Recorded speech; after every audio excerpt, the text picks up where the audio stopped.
بسم الله الرحمن الرحيم. الحمد لله رب العالمين، والصلاة والسلام على سيد المرسلين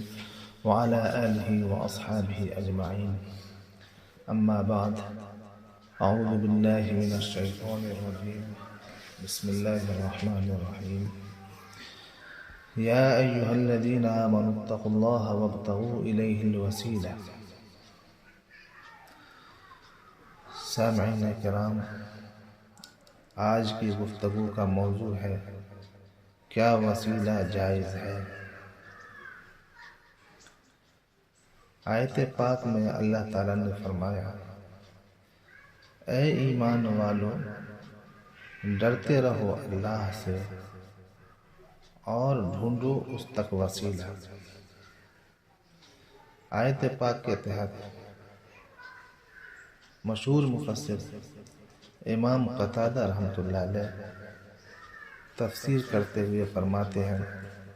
ای تقربوا الیہ بطاعتہ والعمل بما یرضیہ، خدا کی نزدیکی حاصل کرو اس کی فرما برداری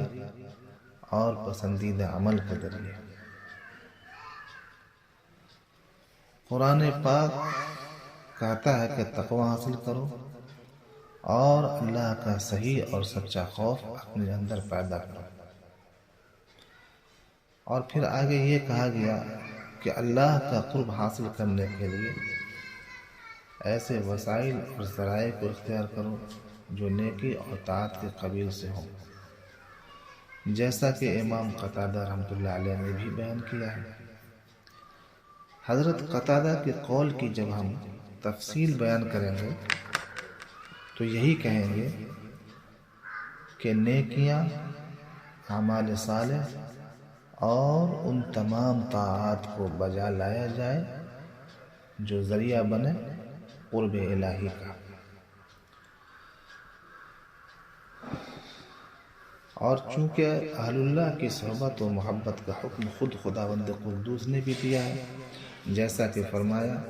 یا ایھا الذین آمنوا اتقوا اللہ وکونوا مع الصادقین،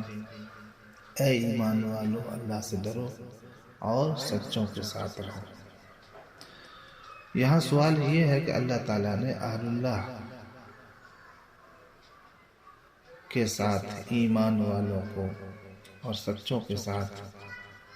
رہنے کا حکم کیوں کیا؟ ظاہر ہے اس کا جواب صرف یہی ہے کہ صادقین اور سچے حضرات اور صالحین حضرات کی صحبت اور ان سے محبت کرنے پر نیکیوں میں اضافہ ہوگا، دینداری میں اور اللہ کے قرب میں اضافہ ہوگا، اور دعاؤں کی قبولیت کے ذرائع پیدا ہوں گے۔ تقرب الہی والے جیسے جیسے وہ حضرات اعمال کریں گے، ان کی صحبت میں رہنے والوں اور ان سے محبت کرنے والوں کو بھی یہ نعمت ملے گی۔ معلوم ہوا کہ صالحین کی صحبت و محبت بھی وسیلہ اور ذریعہ ہے نیک بننے اور اللہ کا مقرب بننے کا۔ لہذا ثابت ہو گیا کہ اولیاء اللہ اور صالحین کے وسیلہ سے دعا مانگنا جائز بھی ہے اور معین بھی ہے، جیسا کہ اس کی تائید احادیث سے بھی ثابت ہے۔ آپ صلی اللہ علیہ وسلم، انبیاء کرام علیہ السلام، صحابہ کرام اور جملہ اولیاء کرام سے توسل کرنا حیات و وفات دونوں زمانے میں ثابت بھی ہے اور صحیح بھی ہے اور ذریعہ قبولیت بھی ہے، اس لیے کہ ان حضرات سے توسل ہمارے سلف و خلف تمام علماء ربانیین اور مشائخ اور اولیاء کرام کے یہاں ثابت شدہ ہے۔ اس سلسلے میں حضرت حکیم الامت رحمۃ اللہ علیہ کے چند ملفوظات آپ حضرات کی خدمت میں پیش کرتا ہوں۔ اللہ تعالیٰ سے دعا ہے کہ اللہ ہمیں بھی حق پر رکھے اور حق تک پہنچائے، اور آپ حضرات کو بھی۔ حضرات گرامی قدر، حضرت حکیم الامت رحمۃ اللہ علیہ نے فرمایا کہ وسیلہ کے معنی ہیں ما یتقرب بہ الی اللہ، یعنی ہر وہ چیز جس سے اللہ کا تقرب حاصل ہو، اور چونکہ شیخ سے بھی اللہ تعالیٰ کا قرب حاصل ہوتا ہے اس لیے اس کو بھی وسیلہ کے عموم میں داخل کیا جا سکتا ہے، اور کہا جا سکتا ہے کہ اسباب قرب میں سے ایک شیخ ہے۔ حاصل یہ ہے کہ وسیلہ کے حاصل معنی حق تعالیٰ سے تقرب حاصل کرنے کے ہیں۔ باقی اس توسل کی ایک خاص صورت یعنی دعا کرنا کہ یا اللہ فلاں بزرگ کے وسیلے سے ہماری فلاں مراد پوری فرما، تو اس کو حضرت فرماتے ہیں جمہور جائز کہتے ہیں، اور ابن تیمیہ رحمۃ اللہ علیہ منع کرتے ہیں، اور چونکہ اس کی ممانعت کی دلیل نہیں اس لیے اس توسل کو منع کرتے ہیں جو استعانت اور استغاثہ تک پہنچ جائے، کیونکہ اس سے شرک لازم آتا ہے، اور ایسے توسل کو سب علماء منع کرتے ہیں۔ آگے حضرت حکیم الامت فرماتے ہیں،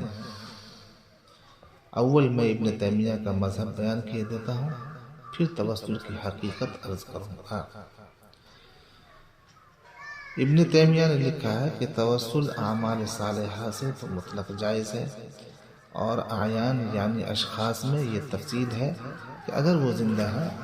تو بئی معنی جائز ہے کہ ان سے دعا کی درخواست کی جاتی ہے، اور اموات سے ناجائز ہے کیونکہ وہاں یہ معنی متحقق نہیں، اور اس پر حدیث سے استدلال کیا ہے۔ چنانچہ توسل بالاعمال کے جواز پر بخاری کی اس حدیث سے استدلال کیا ہے کہ 3 آدمی ایک غار میں بند ہو گئے تھے، اور تینوں میں سے ہر ایک نے ایک ایک عمل سے توسل کیا، یعنی اس کا واسطہ دے کر نجات کی دعا کی، اور وہ دعا مقبول ہو گئی۔ ابن تیمیہ نے پھر توسل بالاعیان کے متعلق حضرت عمر کا واقعہ لکھا ہے کہ انہوں نے استسقاء میں حضرت عباس رضی اللہ تعالی عنہ سے تو توسل کیا، جس کے وہی معنی ہے کہ ان سے دعا کی درخواست کی، اور حضور پاک صلی اللہ علیہ وسلم سے توسل نہیں کیا۔ اگر غیر احیاء سے توسل جائز ہوتا تو حضرت عمر رضی اللہ تعالی عنہ یقیناً حضور پاک صلی اللہ علیہ وسلم ہی کے توسل کو اختیار فرماتے۔ اس کے بعد حضرت حکیم الامت رحمۃ اللہ علیہ فرماتے ہیں، جمہور علماء نے اس اخیر جز کے متعلق بیان کیا ہے کہ حضرت عمر رضی اللہ تعالی عنہ نے حضرت عباس رضی اللہ تعالی عنہ سے اس لیے توسل کیا کہ امت کو معلوم ہو جائے کہ حضور پاک صلی اللہ علیہ وسلم کے ساتھ توسل تو جائز ہے ہی، غیر نبی کے ساتھ بھی جائز ہے، نہ یہ کہ موتا کے ساتھ توسل ناجائز ہے۔ حضرت حکیم الامت رحمۃ اللہ علیہ فرماتے ہیں، غرض ابن تیمیہ موتا کے توسل کو مطلقاً ناجائز کرتے ہیں، اور جس طرح ابن تیمیہ نے اس کی ممانعت میں غلو کیا ہے، اسی طرح بعض جاہل صوفیوں نے جانب جواب میں افراد سے کام لیا ہے، وہ مردہ کو مخاطب کر کے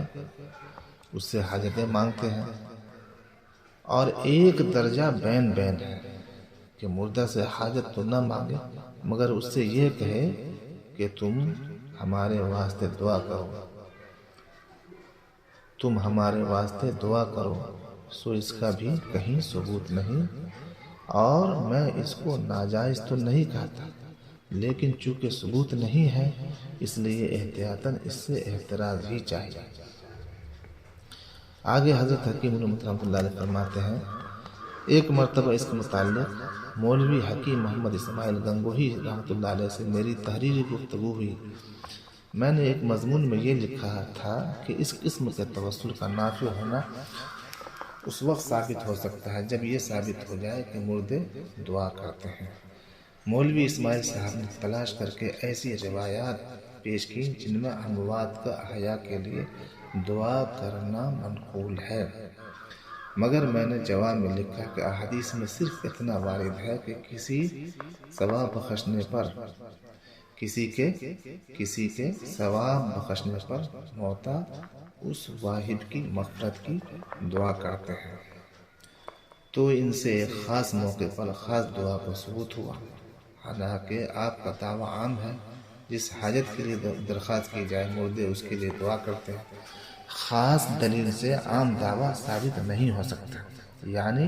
احادیث سے صرف اتنا ثابت ہوا کہ فلاں عمل کی وجہ سے وہ فلاں دعا کرتے ہیں، یہ نہیں معلوم ہوا کہ جو دعا تم چاہو گے وہ کریں گے، لہذا دعویٰ بلا ثبوت ہی رہا۔ مولوی صاحب اس کی کچھ توجیہ کرنا چاہتے تھے، میں نے لکھ دیا کہ اب میں جواب کی حاجت نہیں سمجھتا، کیونکہ آپ عموم دعا کی دلیل نہیں پیش کر سکے۔ اب آپ کو اختیار ہے، خارج کیجیے یا خاموش اختیار کیجیے۔ دونوں کی تحریریں شائع ہو گئی ہیں، ان کو دیکھ کر ہر شخص خود فیصلہ کر سکتا ہے کہ کیا عقیدہ رکھنا چاہیے۔ اسی دوران میں نے مولوی صاحب کے صاحبزادہ کو لکھ دیا کہ جو مجھ سے دینی تعلق رکھتے ہیں، اس مسئلے میں میرا اور تمہارے والد صاحب کا اختلاف ہے، کسی ایک صورت پر اتفاق نہیں ہوا۔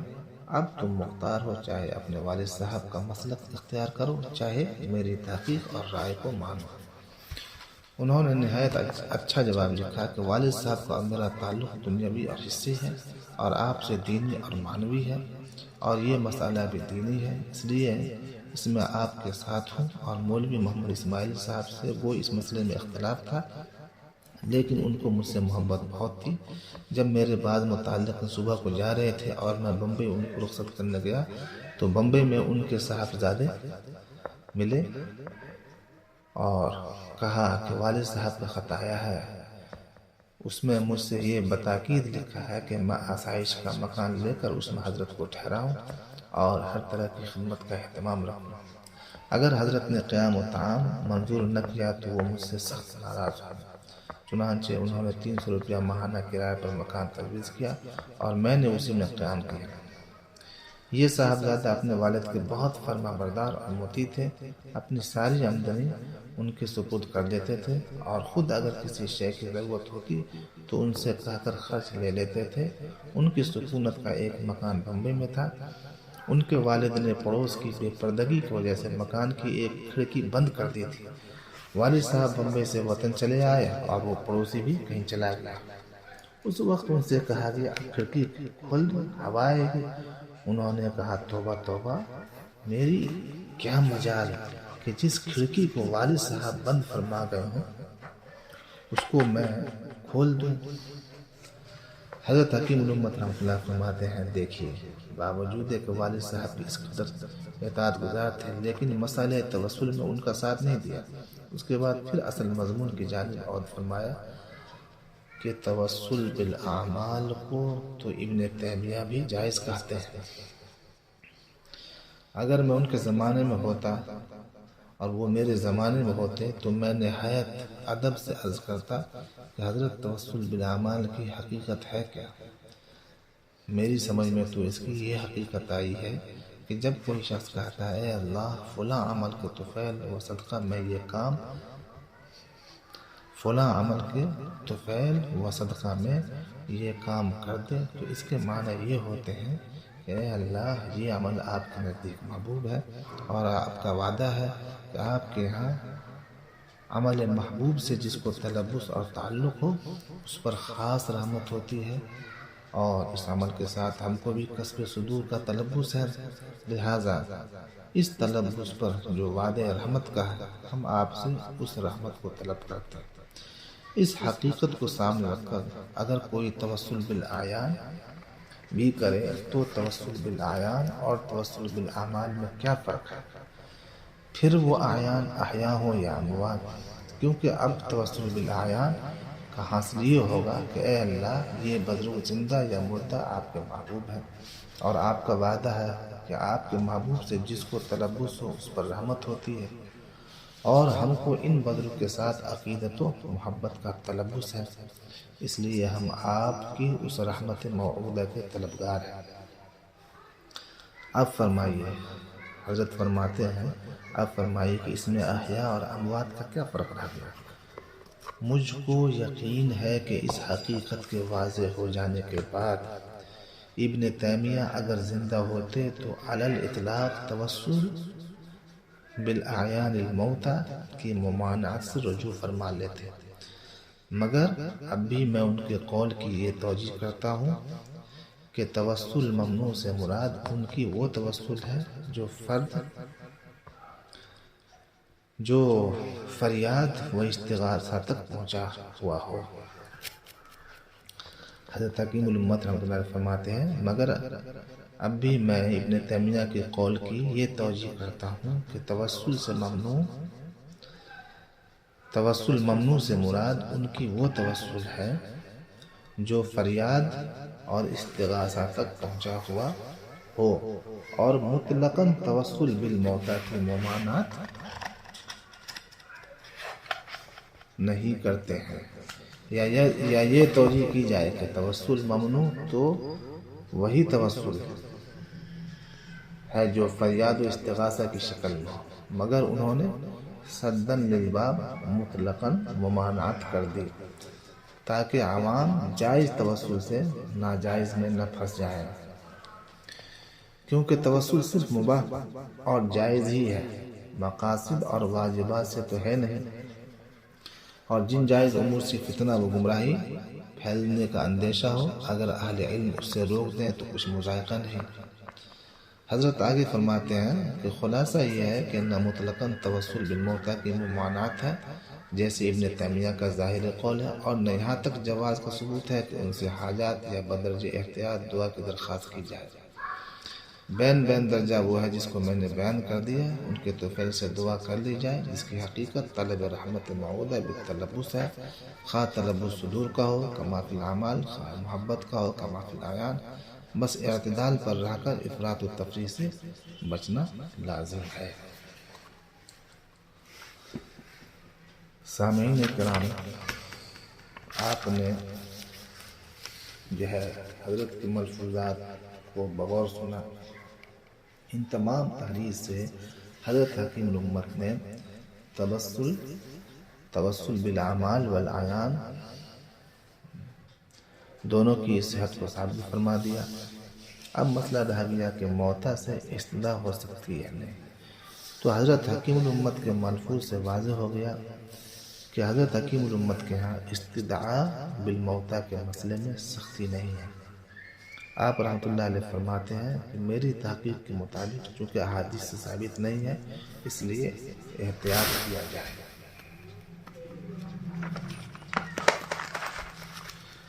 اس ناچیز کا حضرت حکیم الامت کی تحقیق پر مکمل اطمینان ہے، اور میں اس کا احترام بھی کرتا ہوں، مگر میرے دل میں ایک بات بار بار آ رہی ہے،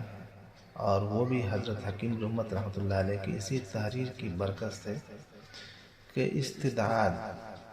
استدعاء بأعیان الموتیٰ میں چونکہ اختلاف اور تردد ہو گیا ہے، اس لیے اس میں پورے احتیاط کے ساتھ خواص میں سے بعض اہل دل کے لیے اگر ان سے شرک کے صدور کا ذرہ برابر بھی خطرہ نہ ہو تو گنجائش نکلنے کا امکان ہے۔